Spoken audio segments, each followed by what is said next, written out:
Hey guys, Spencer Clavin here, host of the Young Heretics podcast and associate editor of the Claremont Review of Books. I've got an announcement for you today. It feels like I've been waiting to tell you this forever. I'm really excited about it. I have a new book coming out.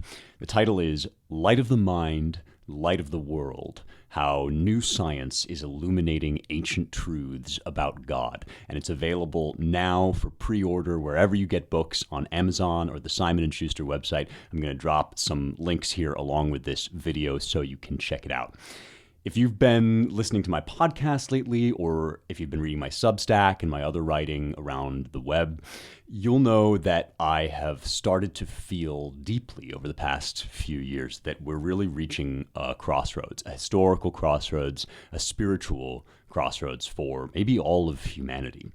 And you don't really have to look too far to realize that our technology and our science has totally upended the world. It has seeped into every corner of our lives. It's transformed everything, often in really amazing and sometimes wondrous ways. I mean, of course, the internet, the technology I'm using right now to deliver this message to you, none of this would be possible without the technological and the scientific revolutions and upheavals that we've been through. Much of this communication, much of this power would have been unheard of for our ancestors, would have made them stand agog. But at the same time, we can't deny that along with this rise in technological capacity has come the rise of a dark new philosophy. And it goes by many names. You might call it anti-humanism or post-humanism. Some people call it scientism. However you want to call it, the belief has arisen that the world is a machine and that humankind is an accident churned up through the random surge of atoms, and that soon, maybe very soon, we are going to be surpassed and outdated. You're already hearing proposals. You're hearing people like Yuval Harari and Martin Rothblatt and Brian Johnson floating different versions of the idea that being human is what's holding us back from a bright new machine future, and that soon we're simply going to dissolve. And for those of us that find this terrifying and dystopian, it starts to seem inevitable. It starts to feel hopeless.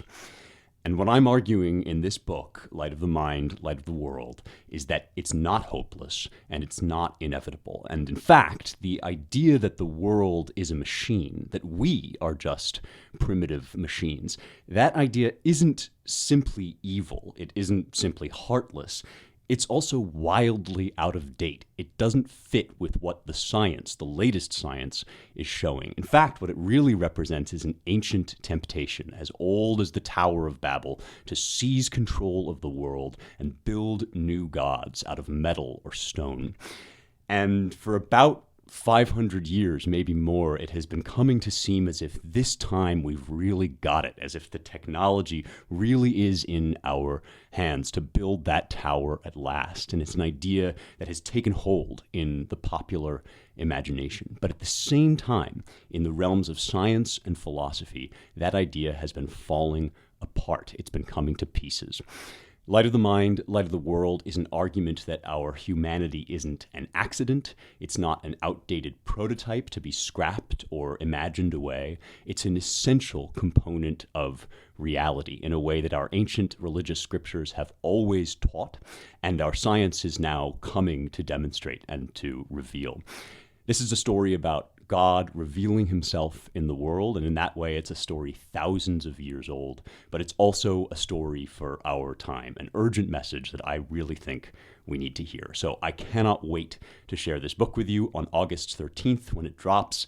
In the months to come, I'm going to be sharing a lot more information, and so you should follow my podcast, Young Heretics, subscribe wherever you get podcasts, or subscribe to the Rejoice Evermore Substack at rejoiceevermore.substack.com, and that's where I'll be posting updates, maybe doing some giveaways, some excerpts, all sorts of stuff like that.